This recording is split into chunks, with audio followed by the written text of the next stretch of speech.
Cruise ship का खौफनाक वाकया। समंदर के बीचों बीच एक शानदार क्रूज शिप चल रही थी। हर तरफ रोशनी, मौसीकी और हंसी खुशी का माहौल था।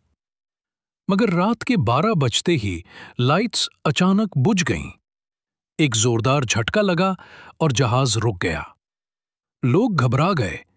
एक लड़की चिल्लाकर बोली, किसी ने डेक पर एक साया देखा है। सब ऊपर भागे तो देखा हवा तेज चल रही थी और एक बूढ़ी औरत सफेद लिबास में समंदर की तरफ मुंह किए खड़ी थी।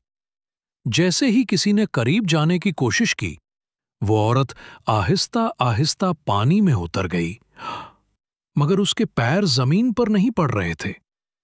वो तैर रही थी पानी में।